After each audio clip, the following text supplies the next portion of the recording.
The National Transportation Safety Board is giving its latest update on the investigation into the deadly plane crash at the Louisville airport. The death toll stands at 12, but 9 are still listed as missing or yet to be identified. Let's listen in. Meet with the families of those who may have perished or the survivors from the ground part of this. And it's a very tough time for everyone. We understand that. We can certainly appreciate everything they're going through, and our condolences are going out to them extensively. Our Family Assistance Group has been working to assist and inform these families and survivors. They will continue to do the support to all the families who lost loved ones and those that may still be missing throughout the entire investigation, both on and scene and before we issue our investigative report. And let me stress one thing. Our first and foremost priority is the recovery of those who are still missing. This investigation is not impeding that in any way. They deserve to be treated with dignity and with respect that they've earned. We are working very closely with the local authorities to make sure that if there's any identification of a survivor or recovery of remains, anything like that, that is the first thing that takes priority. And so I think it's important that we understand that. I also want to point out the coordination that we've had with the Louisville and the state EMA directors. Their work has been extraordinary, especially as we continue on into day 3 of this investigation. The Louisville EMA director has been a great asset to us and to everyone, and is diligently working to make sure we can bring closure to as many people as possible. It's been a very active response. Today is our first day fully of being able to investigate. So I'd like to also tell you a little bit about what we call the party process. This has been in place with the NTSB for approximately 30 years, and we offer this party status to those companies, government officials, agencies, and associations that have employees or activities that were involved in the accident and crash, and that they can bring technical expertise to help us understand it. In our organizational meeting, which occurred last night, we wrapped up at about 9:30 last night. In fact, the teams actually continued to meet after that for several hours.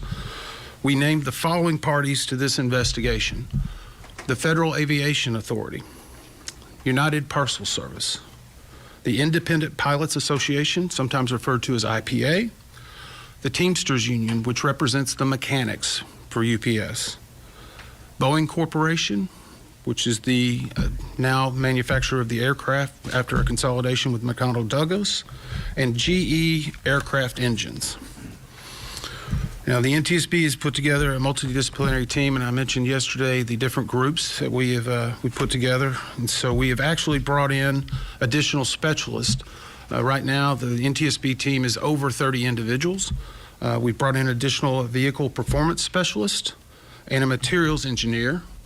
And of course, they are being supported by dozens of individuals in Washington, D.C. and elsewhere in the country. We have no issue bringing any resource that we need to make sure we have the right people in place while we are on the ground here. Now, we have received preliminary flight data information. This would be commonly referred to as ADS-B. These data points that were provided by the FAA showed the aircraft for the last reporting time was at 475 feet of altitude, traveling at a speed of 183 knots. This data point was collected at 5:13 and 32 seconds Eastern Standard Time on the night of the accident. This information will be coupled with the flight data recorder information and other information that we receive that will help us prepare a timeline of exactly what occurred and in what progression, what was known in either the cockpit or on the ground, and it is another important part of the information. Yesterday, we also did what was called a FOD walk. This is a foreign object debris.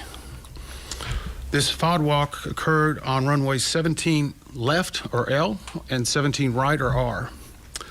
During the FOD walk on 17R, we found multiple pieces of engine fan blades, along with the main component of the engine of the number 1 engine, which is on the left side of the aircraft.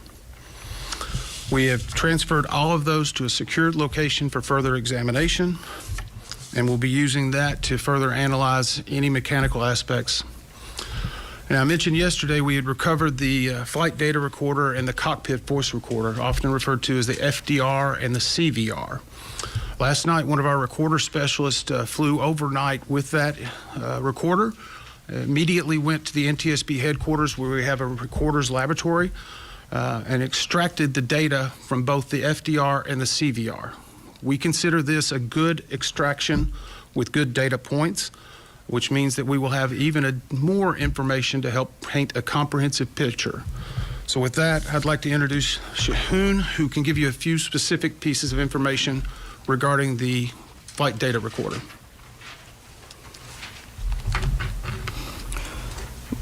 Both recorders were recovered and disassembled at the NTSB Recorders Lab in Washington, D.C. The FDR, or the flight data recorder, download was successful. It had about 63 hours of data over 24 flights, which included the accident flight. This FDR recorded about 420 parameters. Those parameters included altitude, airspeed, engine information, as well as system statuses for the onboard systems installed. The NTSB will form an FDR group at Washington, D.C. at our headquarters in the coming day. The CVR, or the cockpit voice recorder, was also successfully downloaded. That contained about 2 hours of audio, which included the accident flight. The CVR group will convene at the NTSB in the coming day to do a transcription of the recorded audio for the accident flight. Thank you. And let me reiterate again, the NTSB does not release the audio of any cockpit voice recording. A transcript ultimately will be made available of the pertinent information regarding the actual flight itself. As Shahoon said, this will take a few days to not only get the information, but to make sure it's validated and verified by the experts and the parties. So we will not be having any information on that for at least another day or two. So with that, we'll try to take a few of your questions. Again, I would ask that you raise your hand, tell me your name and the agency you represent. Joe. This plane was on the ground for over a month in San Antonio. And you represent? The Courier. Sir. This plane was on the ground for over a month in San Antonio. Was it there for repairs? You know, major repairs were done. Was a C check or a D check done? And were the engines removed and pylons removed? So the question for those who may be watching is, we understand that the plane was in San Antonio, Texas for approximately 6 weeks, and what type of maintenance or what type of work was done on that. We are aware that this aircraft was there in San Antonio. We have actually started to pull those records down. We have a specific group that is that has experts in not only maintenance but repair, job cards, and all of the requirements of that. We're currently downloading that information and going back, and we will actually, as part of the investigative process, we will go back even further from that to get additional pertinent details about certain inspections and checks based on the age of the aircraft. And we will move forward and we will look at every piece of maintenance that was done, even from the San Antonio time all the way to the date of the flight. So those are pertinent and important information. We're aware of it, but it's going to be a laborious process to go through everything, especially whenever you're talking about 6 weeks of being there. We're also pulling CCTV information from the field to be able to understand anything that was being done around the aircraft in the days leading up to it. Yes, ma'am. Valerie Chen with WDRB News.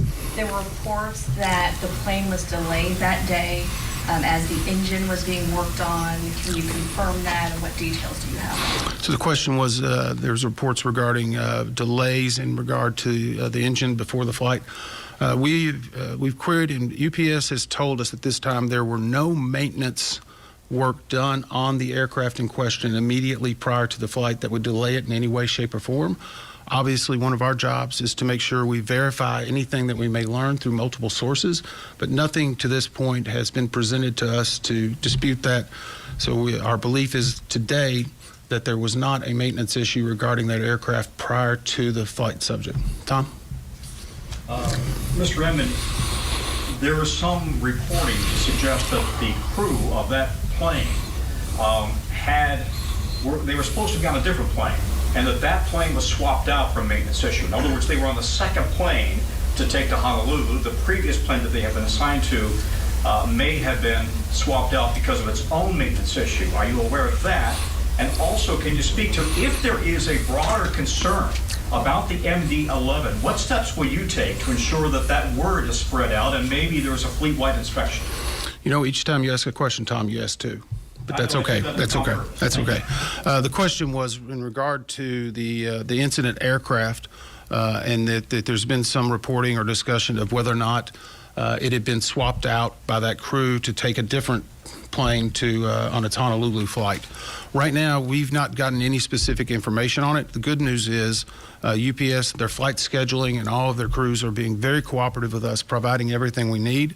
So we will go back and look at that history, because whenever a crew is assigned, obviously sometimes that's a last minute change, but with cargo operations, it doesn't happen very quickly if you have to move a lot of cargo and other things. So the good news is, again, we've got CCTV footage. We can be able to identify and validate that very quickly, but it is one part of the pre-flight information that will be part of our report. The second question was in regard to the MD-11s. And I can say this, you know, every aircraft, based on its age, the number of hours and cycles, has to go through a series of checks that have been tested and verified over many years of this plane flying. We are going back and looking to confirm every one of those checks were conducted and to verify. And sometimes in accidents like this, we may make recommendations for a different check or a different type of work to be done. But the most important thing I can stress to you, we have no problem or concern if we find something that is of life safety or that is urgent, of making an urgent recommendation. To date, we have not found anything that would indicate we need to take that action, but we have no problem making that recommendation immediately when we find information that could help the traveling public and make them safer. Yes, ma'am. Alexis Matthews, WLK Live News. As far as your investigation and prioritizing those people who are unaccounted for right now, do you treat the plane victims and the victims on the ground the same in your investigation, or are they classified differently? So the question is in regard to the plane victims and the victims on the ground. Let me again stress, we are not involved with the coroner's operation, the medical examiner, or the Emergency Management Association. Sometimes in the course of the way we brief families, we may conduct separate briefings just because they have a different set of questions and concerns and issues. As I said earlier today, I briefed the families of those who were on the ground. There were approximately 50, 60 people. It's a tough situation. It's hard. Their main issue is, where's my loved one? Because right now no one's been identified. After this conference, I will be briefing the families of those that were on the plane itself. So the only real differentiation for us is how they receive the information, which may be pertinent to what they need, especially in the early days of an investigation. Yes, sir. Two more questions, please. Conrad Alush with WHAS. As part of the investigation into this, is there going to be an attempt to reconstruct the entire plane, or even just the left wing where the engine fell off? So the question was, will there be an effort to reconstruct the entire plane or just the engine? It depends on what we need to do. Right now, we're recovering still a lot of debris. I was at the incident location today and spent several hours walking, and you can very clearly see a path, if you will, from where the airport was and to where the debris field is. And you can kind of see it aerially, but whenever you're standing there, you can see burnt trees. You can see molten. While we were there, we actually, one of the other engines was very prominently positioned, but it's a large item that'll need crane work to be able to bring in. As I said earlier, the number one engine on the left side, we have already retrieved and put it into a secured location. We will do everything we need to find out what happened and to figure out how to keep it from happening again. We have no problem if we need to. We've reconstructed entire planes that were in the ocean before. The main thing is that we understand this and get answers. One more question.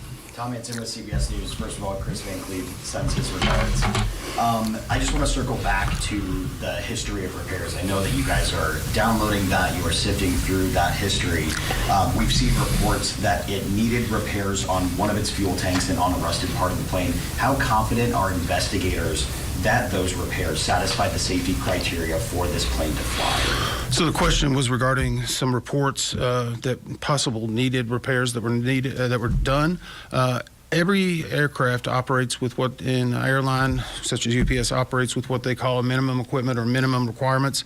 the parameters can change based upon what the necessity is, because sometimes you can have something that maybe a light is out and it's still safe to fly.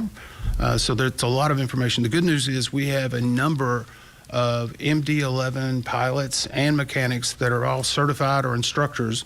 Last night during our organizational meeting, the parties that were named to it and the individuals all had to give their background. We have hundreds of years of experience on the MD-11 and its maintenance, so I feel very comfortable that those experts are going to be able to see if any repairs should have been done or not. And again, if it's something we learn from this investigation, we have no problem making an urgent recommendation in order to correct the future activities to ensure the traveling public is safe. Thank you very much. All right, that was Todd Inman from the NTSB. Very clear, very open, very transparent, giving us an update as they investigate the deadly UPS plane crash at the Louisville airport. Now, we learned the NTSB has brought in additional specialists to help with this investigation. Staff conducted a foreign object debris walk during which they found pieces of an engine. The agency also said that it has 2 hours worth of audio from the recorders that were on the plane and that it is pulling records about any past inspections, but confirmed there is no indication of any maintenance work done immediately before Tuesday's flight. The other interesting bit of information, the plane had reached a speed of 183 knots, that's 210 miles per hour, and had reached an elevation of 475 feet. So the pilot did attempt to try to get the plane airborne, I would imagine, to try to avoid as many casualties as possible. That's yet to be confirmed. We will continue to bring you any breaking developments on air during WLKY News at 5. For now, let's return to programming.